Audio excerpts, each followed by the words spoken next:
Oh well, I don't think there's any doubt that the players in the present generation must be fitter with all the facilities. I mean, well, take the goalkeeper for example. In my day at Ibrox, I would go out about 2 o'clock if the kick-off was 3 o'clock, and I would do my warm-up in the gym, as it was then. It's no longer there now. Now they go out on the field. I think with all the, and now the goalkeepers have specialised coaches. There are more coaches to each club. In my day it was more a trainer that you had, and so therefore they're fitter. But having said that, the team that I played in, I've not the slightest doubt that they could hold their own against anything. I mean, they proved that. They were all experienced and great players in their own position, playing together over a long, long period of years, you might say. And that's what made them. And each one had Rangers indoctrinated in his heart. There's no doubt about that. Whereas you get some of them now, if they're there for a short time, they can't appreciate really what Rangers really means to them. Yeah. I think that's the big difference. And as I say, Mr. Struth, both on and off the field, while he was a strict disciplinarian, he insisted that wherever you went, you were representing the Rangers Football Club, which is a great thing. Yeah, of course. And would you say that would you say the famous 5 are the sternest test that the Iron Curtain faced? Oh yes, yeah, without a doubt. Without a doubt. Well, wonderful matches. Gordon Smith should have been an international had it not been for the emergence of Willie Waddle. I mean, Willie Waddle, you couldn't displace him. I mean, I can't recall anyone as two-footed as Waddle on the right wing. You know, or indeed, I can't think of a better header of a ball than Willie Thornton. I mean, I know that Tommy Lawton and Nat Lofthouse, they're household names both in Scotland and in England. They were very good, but Willie Thornton was immaculate with his head. Okay, so the last 2 questions on your time with Rangers. Who was the hardest player, your hardest opposition player and the hardest player in the team? Oh, without a doubt, Willie Woodburn.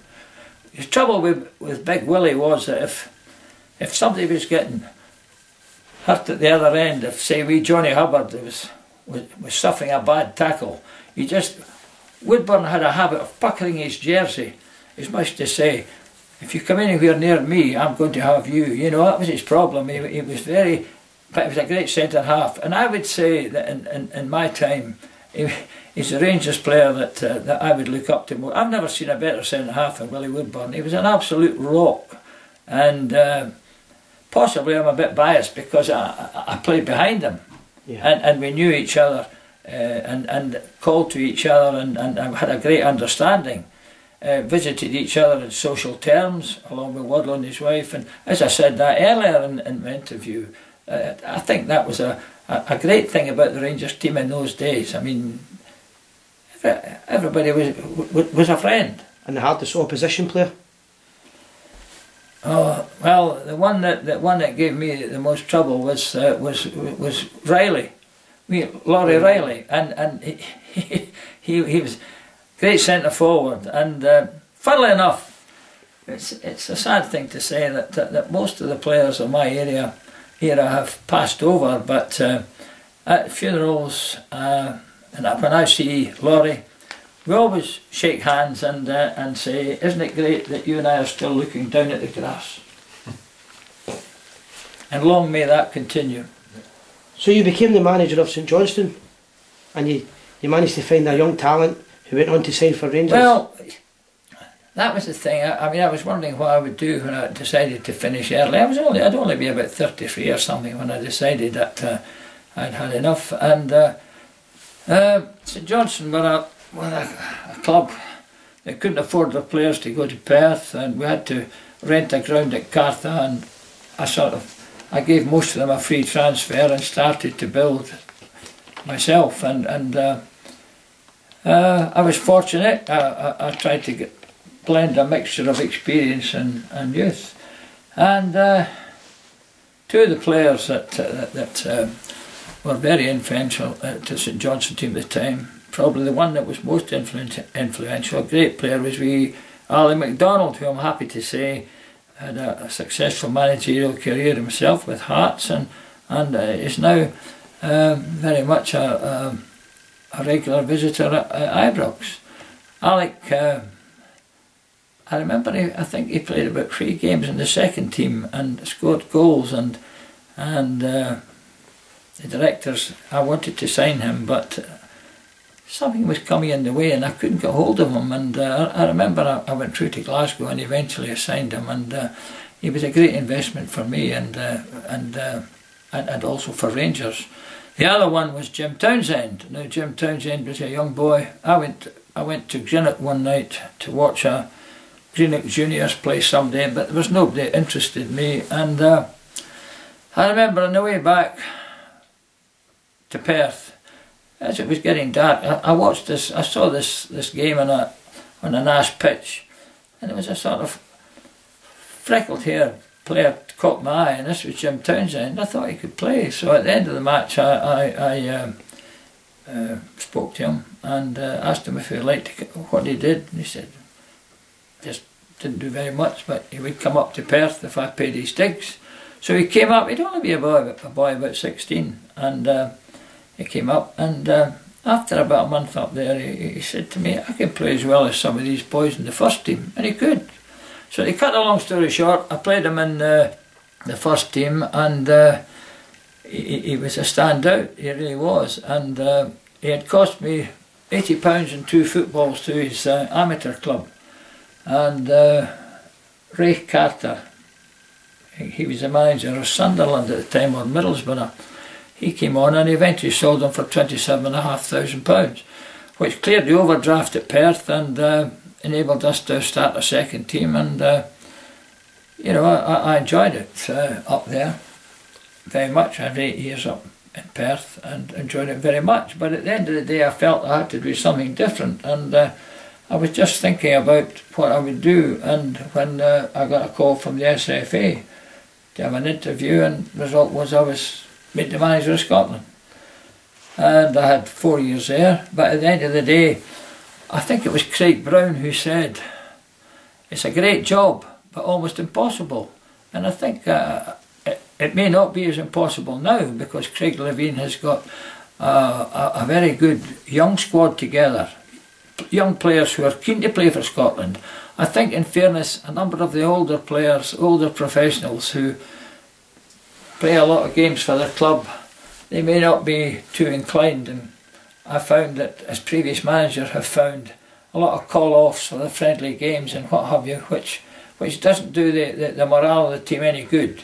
Having said that, I think Craig Levine has got a young squad together who, from all accounts, seem bursting to play for Scotland, and I wish him well. And when we talk about your time as the manager of Scotland, without doubt, your finest hour, 1967, world champions. Yeah, well, you see, that's right. I mean, we were playing the world champions. It was their first game, and I felt that, well, I needed experience and in the team, and I also wanted players to play in the position that they would play for the club, and no fancy tactics, because if they had the experience, they could read the game as it was being played. The only difference I had two doubts, and one was the goalkeeper and the other was my midfield. I felt that in goal I went for Ronnie Simpson. I gave him his first cap because he had a wealth of it. The match at Wembley was going to be one of, you know, of a difficult one for Scotland, you know, and you needed people who had experience in their positions. So I felt that Ronnie, having had the experience with Celtic winning the European Cup, would do well. I also had a great admiration, whom I'd seen a lot, Jim McCalliope. And I wanted to play Billy Bremner and Baxter. I wanted them to do the job that they did for the clubs. Bremner on one side, where he was a fierce tackler, and he was Baxter on the other side, had a silky touch.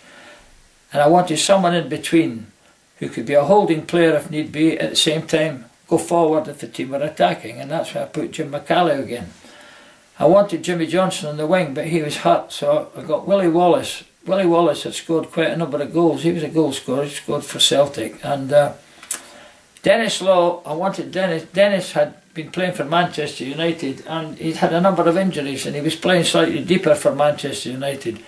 But I felt I wanted him, with his experience, to be up against Moore and Charlton, you know, with his experience, to give them as much trouble as possible. Lennox on the other side, I wanted Bobby to run, and he could also get you a goal.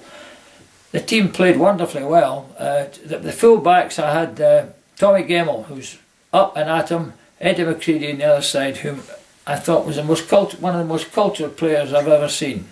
Never wasted the ball. I think in some respects he was a player before his time, because when he got the ball he was always looking for a mate to pass to. He didn't thump it up the field.